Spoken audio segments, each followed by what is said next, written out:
আসসালামু আলাইকুম friend followers viewers, কেমন আছেন সবাই? দেখছেন ফুটবল খেলা চলতেছে, বিশ্বকাপ ফুটবল কোথায় চলে? পানি আর বালির মাঝখানে। এই এক ভিডিওতে অনেক কিছু দেখতে পাবেন। এটা হচ্ছে আমাদের চট্টগ্রাম। আপনারা কোনো সময় সীতাকুণ্ড ওই মিরেশ্বরের দিকে গুলিয়াখালী একটা বিচ আছে, ওইখানে গেছেন কিনা জানি না, ঠিক ওইখানকার মধ্যেই জায়গা। এখানে গুলিয়াখালী বিচের মতো। এটা হচ্ছে চট্টগ্রাম ইলিশিয়া ঘাট বলে, সাগরিকার এদিকে ইলিশিয়া ঘাটের এখানে একেবারে গুলিয়াখালী বিচের মতো এখানে একটা বিচ আছে, খুব সুন্দর। প্রচুর পর্যটক যায়, মানুষ যায়।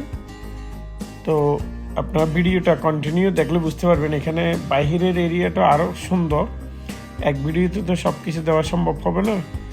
আমি নেক্সট ভিডিওতে বাহিরের দৃশ্যও দিব, একেবারে সাগরের পাড়ের রাস্তাঘাটের চতুর্দিকে। আমি এখান থেকে দূরে আপনাদের নিয়ে দেখাই কত সুন্দর দৃশ্য। ফ্যামিলি নিয়ে, বাচ্চা নিয়ে অনেক পর্যটক এখানে ঘুরতে আসে এবং পরিবেশটাও খুব সুন্দর, শান্ত, ছায়া গাছের নিচে। আর বিভিন্ন গ্রুপ নিয়ে এখানে ফুটবল খেলে। একটু অপেক্ষা করলে দেখতে পাবেন আমি সোজা যাচ্ছি। এখানে কিন্তু জোয়ারের পানি ওঠে, যখন পানি ওঠে এখানে গর্তগুলি ভরে যায় পানি, আর বাটা হয়ে গেলে তখন এরকম হয় আর কি। এখন বাটা হয়েছে যার কারণে পানি নেমে গেছে, এই যে গর্তের মধ্যে পানি থেকে গেছে। তো আর এখানে কিন্তু বিভিন্ন রকমের মাছ আসে, এই যে নদীতে যারা মাছ ধরা জেলে এই জায়গায় আসি বিক্রি করে। পাশে একটা ঘাট আছে, ইলিশা ঘাট বলে। এখানে বিভিন্ন লোকে দেখেন বাচ্চারা ফুটবল খেলতেছে, কত সুন্দর দেখছেন। পানি আর বালি, এটা এক আনন্দের মুহূর্ত।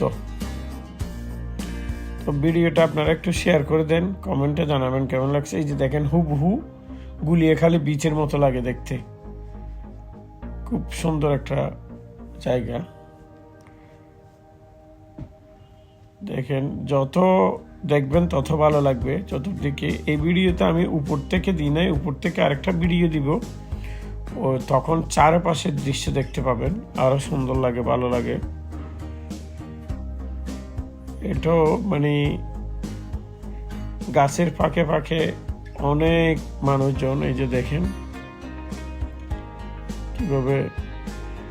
এখানে কিন্তু আবার খাওয়া দাওয়ার জন্য বিভিন্ন দোকানও আছে। ভিডিওটা কেমন লাগলো কমেন্টে জানাবেন।